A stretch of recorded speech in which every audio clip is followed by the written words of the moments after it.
So now, the opposition between reason and faith implies that reason knows exactly what it can do, what it cannot know, and knows the limits of reason.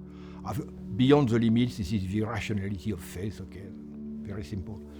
But now, reason, as developed and referred to by the best philosophers, there is not a lot of them, and this is a euphemism, who would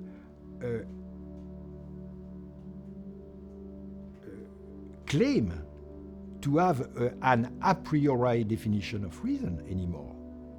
We have only an a posteriori use of reason. That is, as long as we produce arguments, as long as we put rationality into new fields, we say that this is reason.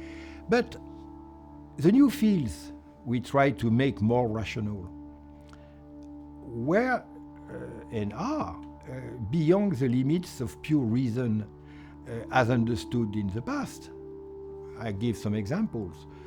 The question of the soul is now ruled partly, largely, by not biological sciences or sciences of mind and things like that, but by psychoanalysis. It is the so-called unconsciousness, which is the real field where the question of the soul is now studied and practiced. The question of the word, what is the word? The question of the word now is very clear. The word is not the summation of all the possible objects.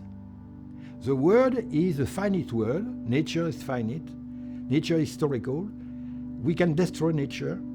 Nature is the place which is under the threat of global warming, but also waste, production of waste, of any shortcomings of supplies and things like that.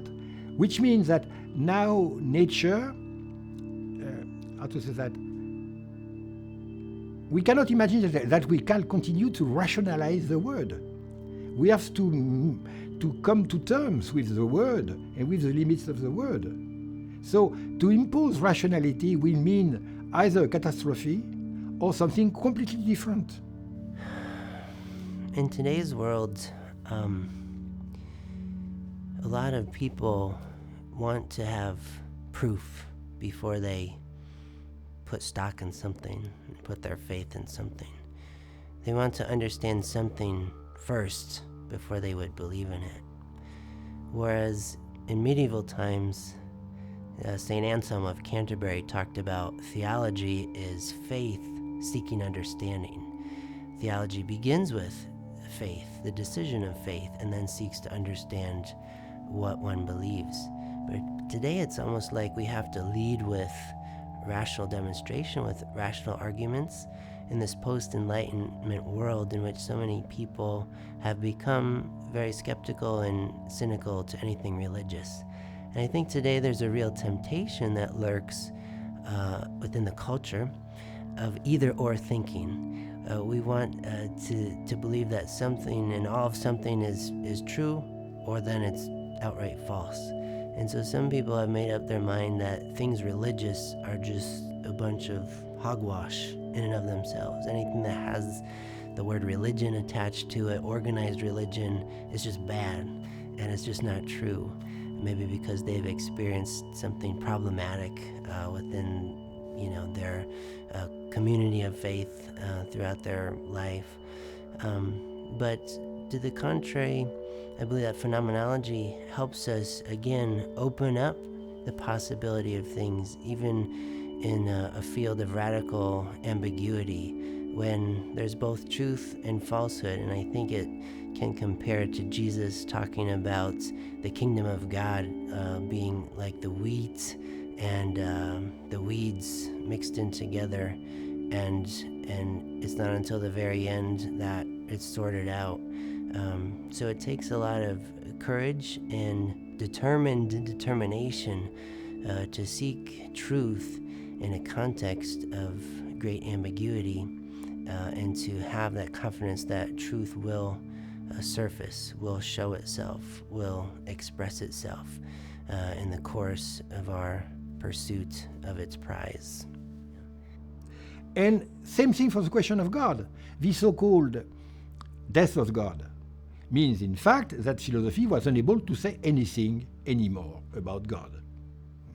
So and philosophy was not ready to say, to say, I am I am silent in front of that question. It's too difficult for me. The philosopher said, we can think without God. But in fact, it was not God who was dead. It was the way modern philosophy could ask the question of God. And so the question of God has survived the death of God easily. And the so-called return of God of religion, it is stupid to say that, because religion and God has never left the scene.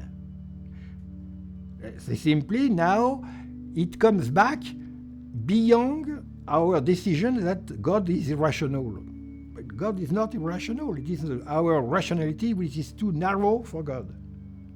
So it's why now we are more experiencing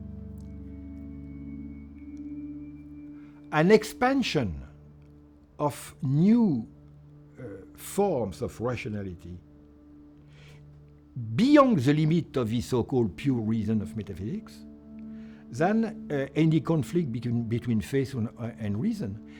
And faith is, for some questions, some issues, the right form of rationality, in the same way than in art, for instance.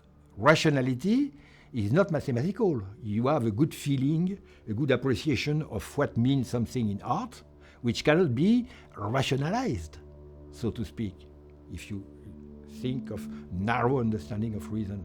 Same thing for intersubjectivities. Intersubjectivity cannot be explained simply by the law of the market or by biology. When you deal with another self, there are some other rules. Those rules are known. There's the rule of hatred, love, seduction, deal, equality, many other things, which should become rational. And there is violence in the relation to the other when the rationality, the special rationality, which can make sense in that situation, is not known. So, distinction between faith and reason is an old-fashioned, historically questionable, and rationally inaccurate way to ask the question.